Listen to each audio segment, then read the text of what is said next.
Join Sid for this edition of It's Supernatural. Mon invité juif non-croyant et sa femme ont tous deux eu des rencontres irréfutables avec Jésus lors de leur lune de miel en Israël. Maintenant, il dit, préparez-vous pour votre propre rencontre irréfutable avec Jésus. À tout de suite.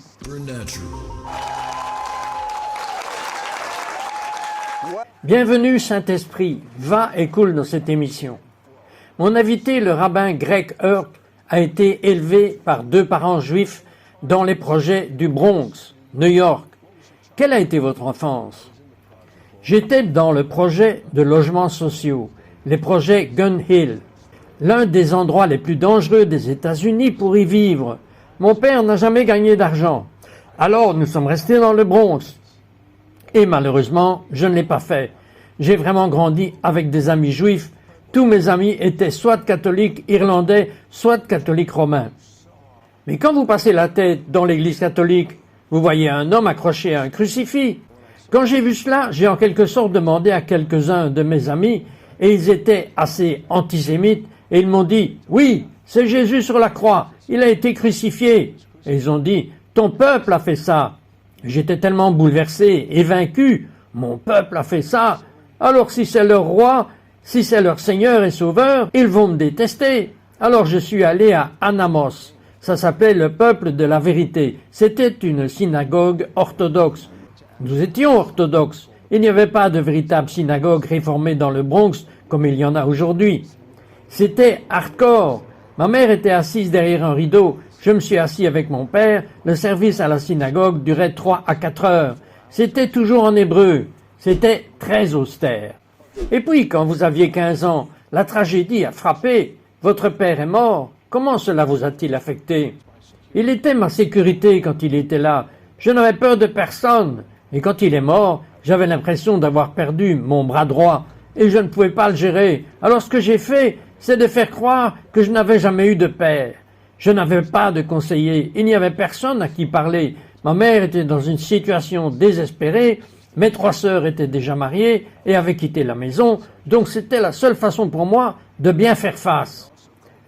Vous avez aussi fait face à cela en obtenant de la drogue et les ennuis. Mais vous avez assez bien réussi pour obtenir des bourses et aller à l'université. Oui, vous savez que mon père n'est jamais allé à l'université. Il était un peu solitaire et il croyait en moi. Il a vécu par procuration pour moi. J'allais faire du sport et donc je savais que cela signifiait tellement pour lui. Donc même si dans ma folie, je continuais à étudier, j'ai continué à faire mes devoirs et j'ai obtenu mon diplôme de premier de ma classe au lycée. Et j'ai obtenu une bourse scolaire pour entrer dans une université. J'ai étudié la comptabilité et j'essayais juste de rendre mon père fier. J'ai obtenu mon diplôme premier de ma classe. J'ai été recruté par l'un des 8 grands cabinets comptables à l'époque. Il y avait 8 grands cabinets dans le monde et je suis allé travailler pour l'un d'entre eux. Et oui, j'ai plutôt bien fait, tout bien considéré.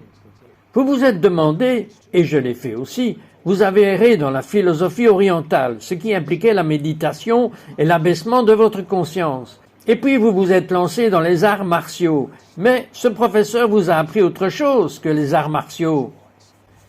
Oui, les arts martiaux que nous avons aujourd'hui, que vous voyez dans les studios où les parents sont assis là à regarder, ce n'étaient pas les arts martiaux que j'ai expérimentés.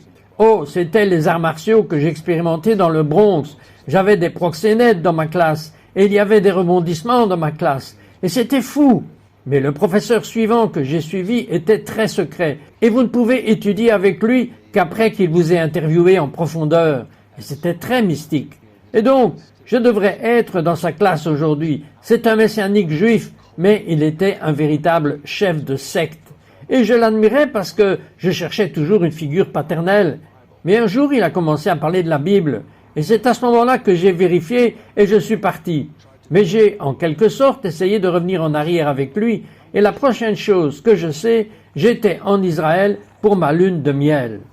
Mais même avant cela, vous êtes tombé sur un endroit dans le Nouveau Testament, le mont de la Transfiguration. Et donc, quelque chose s'est passé à l'intérieur de vous. Vous savez, je suis allé voir Matthieu 17, où j'ai découvert où c'était. Je ne savais pas où c'était, je n'avais jamais ouvert le Nouveau Testament, mais j'ai regardé l'histoire, j'ai juste trouvé ça cool. J'étais comme si je ne savais pas qui est Jésus. Mais il apparaît et il est comme différent. Il brille. Et puis mes gars arrivent, Moïse et Élisée. Ce sont mes gars. Ok, vous êtes en Israël pour votre lune de miel. Pendant le Yom Kippour, nous avons pris un vol pour Israël et j'étais comme à la plage. C'est un endroit sympa, c'est l'endroit pour faire la fête. C'était sur la mer Rouge et j'ai beaucoup aimé. Je pensais que c'était mon genre d'endroit. On fait du ski nautique, j'ai fait de la plongée sous-marine en Égypte. On fait la fête la nuit, on danse, nous sortions dans de bons restaurants. Mais après cela, nous sommes allés à Jérusalem. Et je n'aimais pas Jérusalem. Et je ne connaissais pas la guerre spirituelle. Mais c'est là le lit chaud de toute guerre spirituelle. Alors nous sommes restés, nous en avons profité au maximum. Nous n'avons fait aucune visite, nous avons juste fait le tour. Nous avons quand même trouvé de bons restaurants. Et j'ai dit d'en parler comme du dernier jour. J'ai dit, prenons une voiture et montons vers le nord. J'aimerais aller voir cette métamorphose. Maintenant, il y avait beaucoup de gens qui faisaient de l'autostop en 1989, vous savez, et beaucoup de soldats. Donc je leur faisais faire des promenades. Donc le dernier soldat que j'ai récupéré avant de finir au mont, j'ai dit, où devez-vous aller? Il a juste dit sur la route de Tabor, qui est son nom historique. Alors j'ai dit, ok, je les ai déposés, j'ai regardé à gauche, j'ai vu une montagne. Je devais atteindre le sommet de cette montagne. Je suis devenu tellement concentré que je ne savais même pas ce qui se passait autour de moi. J'ai couru vers ce qui ressemblait à une église. Et j'ai vu une plaque sur laquelle il était écrit « Basilique de la Transfiguration ». Et à ce moment-là, mes genoux ont commencé à fléchir. Et vous avez entendu une voix. Qui était-ce? Et qu'a-t-elle dit? Je n'avais jamais entendu une voix comme cela auparavant, mais elle disait « Viens et prie avec moi ». Donc j'ai fermé les yeux et j'ai fait une méditation transcendante. Je me suis vidé de toute conscience et tout ce que je peux dire, c'est que je suis entré dans un état de transe. Maintenant, je sais que les gens qui pourraient regarder ça pourraient partir en disant « ce n'est pas de Dieu, un état de transe, ce n'est pas de Dieu ». Vous devez dire cela à l'apôtre Pierre, parce qu'il est entré en transe dans Acte 10, verset 10. Donc, le mot transe en grec dans le Nouveau Testament est extase. Eh bien, nous obtenons le mot extase et vous êtes jeté hors de votre état normal et vous êtes fixé sur les choses divines et vous pensez entendre avec vos oreilles corporelles et voir avec vos yeux corporels ce que Dieu vous montre dans une vision où le ciel oriental s'est ouvert. J'ai vu une silhouette descendre. Je ne pouvais pas voir son visage parce qu'il brillait comme le soleil et son corps était aussi blanc que la lumière et il a continué à descendre et il a pressé sa poitrine contre la mienne et il a dit « Je t'aime ». Et j'ai été bien aimé. Mais je n'avais jamais ressenti cet amour. C'était surnaturel. Il a dit « Je suis celui que tu as lu dans le Nouveau Testament ». Il m'a dit qu'il était « Je suis le Messie, je suis Jésus, je suis ton Messie. Juste crois-le ». Et je ne sais pas pourquoi, mais je l'ai fait. Et j'ai commencé à pleurer, à pleurer. Ce n'étaient pas des larmes de joie, ce n'étaient pas des larmes de tristesse. Il y avait une sanctification, comme le Seigneur me nettoyant de toutes les bêtises, de toute la religion, de toutes les absurdités, de toutes les choses que j'apportais dans mon tabernacle. Il l'a juste nettoyé. Et il a commencé à me remplir, tout de suite. C'était un virage à 180 degrés. Et puis, lors de ce même voyage, votre femme, à Capharnaüm, a eu une vision. Qu'a-t-elle vu? Et alors que nous descendions du mont de la Transfiguration, nous avons vu le panneau de la ville de Jésus, Capharnaüm, ou comme nous, la ville du confort. Et la Bible dit que c'est un lieu historique non traditionnel. Et c'est là que nous avons découvert la synagogue, donc nous savons que c'est là qu'il a prêché. Alors nous y sommes allés tard dans la journée, il n'y avait pas de groupe de touristes, c'est juste la nuit. Et tout d'un coup, j'ai entendu comme quelque chose qui heurtait le sol et qui pleurait. Je me suis retourné vers ma femme qui pleurait et je lui ai dit « Mais qu'est-ce que tu fais? Qu'est-ce qui se passe ?» Elle a dit « Je l'ai vu. Il a posé la main sur moi et il m'a dit « Sois guéri. » Ok, le rabbin grec est presque mort très récemment et a reçu une parole de Dieu. Nous revenons tout de suite.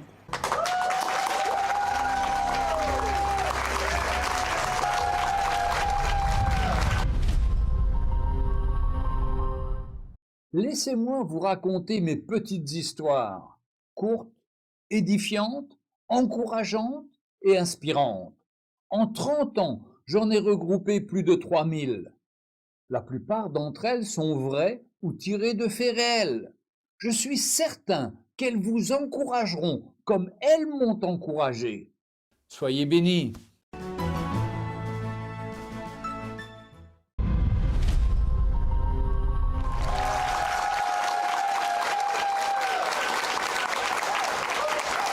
Grec, à quoi ressemblait la vie après la lune de miel en Israël? Vous êtes revenu, vous avez été impliqué dans les affaires, et rapidement, que s'est-il passé? J'ai donné mon entreprise à mon partenaire. Il a dit que nous avions de la bonne volonté, nous devions voir des avocats. J'ai dit, Gary, je ne veux rien.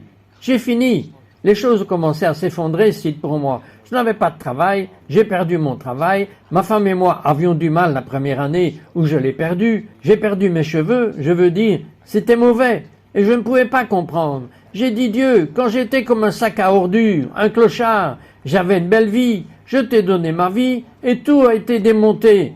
Ce que je n'avais pas réalisé, c'est les principes bibliques selon lesquels la lignée de Juda est venue vers moi et a déchiré chaque étage que j'avais construit jusqu'à ce qu'il ait amené mon tabernacle à la fondation de Jésus.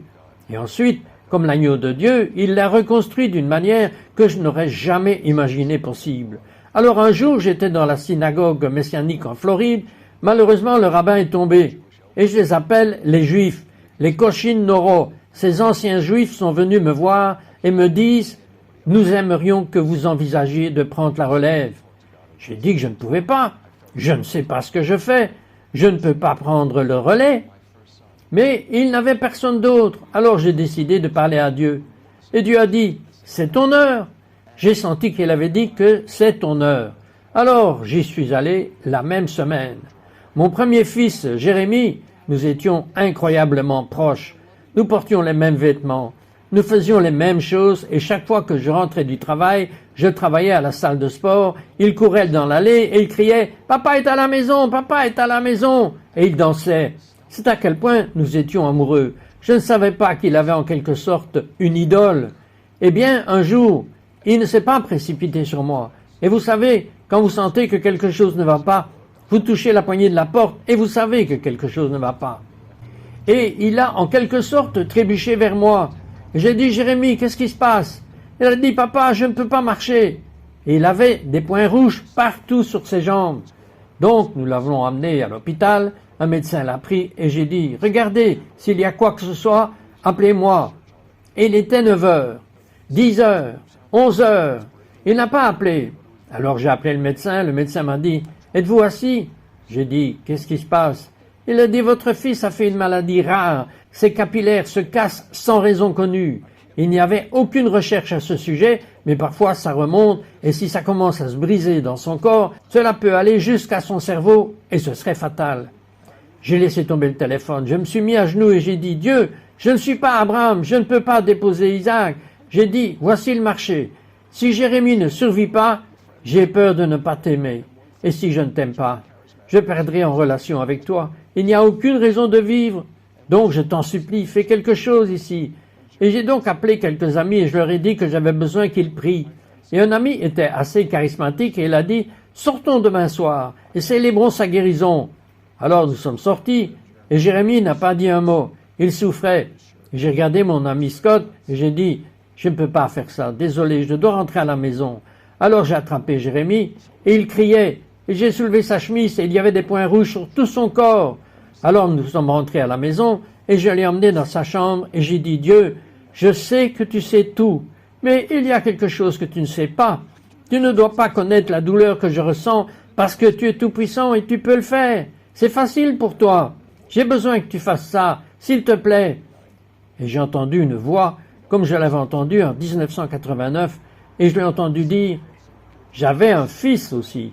Et tout d'un coup, je me suis senti tellement coupable, comme un enfant gâté, et j'avais l'impression que je ne méritais rien. Il a dit, je vais le guérir, et j'ai dit, non, je ne le mérite pas. Il a dit, non, je vais le guérir, parce qu'avant d'aller dans une chaire et parler de moi, tu dois savoir à quel point j'aime les gens. Et le lendemain, les points étaient partis. Et je suis allé à l'hôpital Arnold Palmer. Je l'ai documenté et le médecin a dit, votre fils n'a plus rien.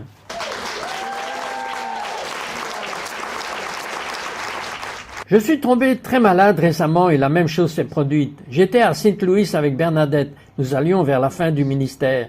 Nous allions à Saint-Louis pour fêter un peu et je me suis effondré à l'aéroport. Je me suis réveillé et j'ai vu des ambulanciers au-dessus de moi et j'ai dit « Qu'est-ce qui se passe ?»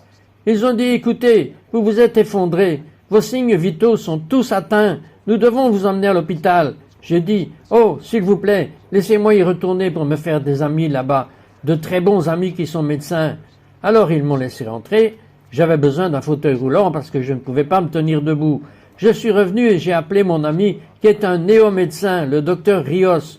Et j'ai dit, écoutez, voici ce qui se passe. Il a dit, venez ici. Et j'y suis allé. Ils m'ont testé. Et puis il a dit, vous avez une infection de sang. 20% des gens meurent à cause de cela. Je dois vous admettre que j'étais sous le choc. J'ai été admis et ils ont commencé à m'administrer un antibiotique le plus puissant qui soit. Eh bien, mes reins n'aimaient pas cela.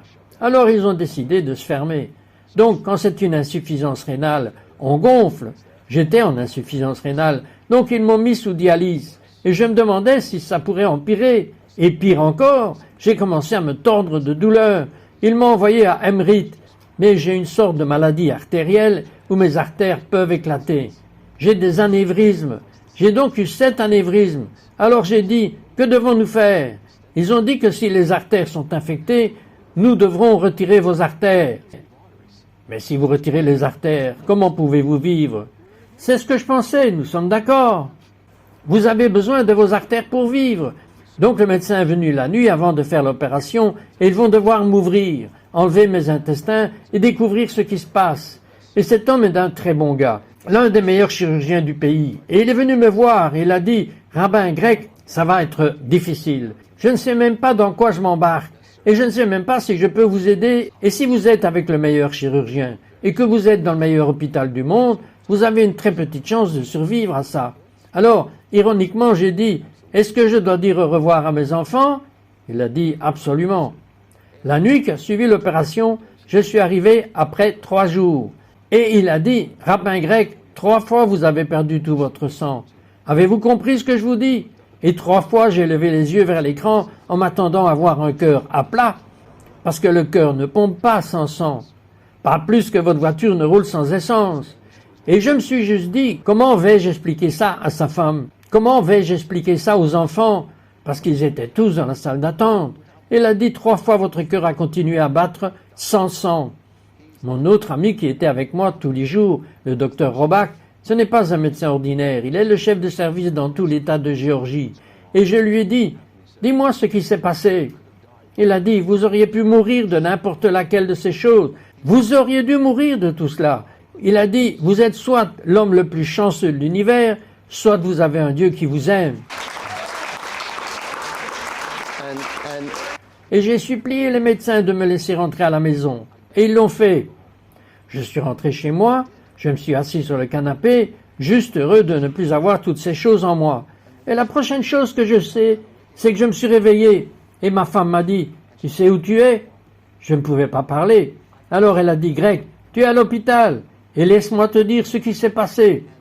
Tu es entré à la maison, tu te souviens de t'être assis sur le canapé, tu as commencé à vomir du sang, et j'ai appelé les urgences, et le docteur Rios se trouvait justement là. Et j'ai expliqué ce qui se passait, et il a dit, vous avez quelques minutes pour sauver la vie de Greg. Ses poumons se remplissent de sang. Il se noie. Il est en train de mourir. Vous devez l'amener ici. Elle m'a amené là-bas. Ils m'ont mis sous assistance respiratoire.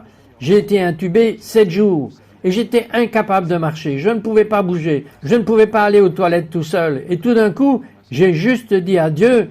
Et non, je ne suis pas fier de ça. Mais j'ai dit, tu sais, je t'ai en quelque sorte consacré ma vie. Je ne demande rien de grand, je ne te demande même pas de me guérir. En passant, j'ai trouvé que l'arme numéro 1 de Satan est la trahison divine. Et j'ai dit, peux-tu juste murmurer mon nom? Pourrais-tu simplement dire Greg et ensuite partir, pour que je sache que je n'ai pas perdu mon temps? Tu es réel, pardonne-moi de penser cela, mais je pense que ça va m'aider. Et c'est à ce moment-là que Dieu m'a dit, à chaque scanner, à chaque échographie, à chaque procédure, à chaque opération, j'étais juste à côté de toi. Je ne t'ai jamais quitté. Je veillais sur toi et tu peux sortir de cet hôpital. Et me voilà.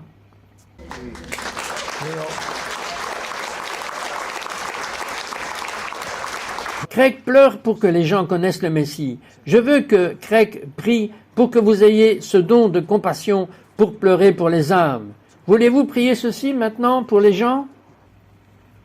Alors Père, je demande que tu rapportes ce beau don de compassion et d'empathie où nous pourrions ressentir la douleur des gens lorsque nous prions pour une femme âgée, c'est comme si nous prions pour notre mère. Ou lorsque nous prions pour une jeune femme, c'était comme si nous prions pour notre femme. Ou lorsque nous prions pour les jeunes, c'est comme nous prions pour nos enfants. Aide-nous à ressentir ce qu'ils ressentent. Seigneur, avant que nous puissions être des gagneurs d'âme, nous devons être des pleureurs d'âme. Donne-nous ce don, Seigneur. Au nom de Yeshua, j'ai prié. Amen et Amen.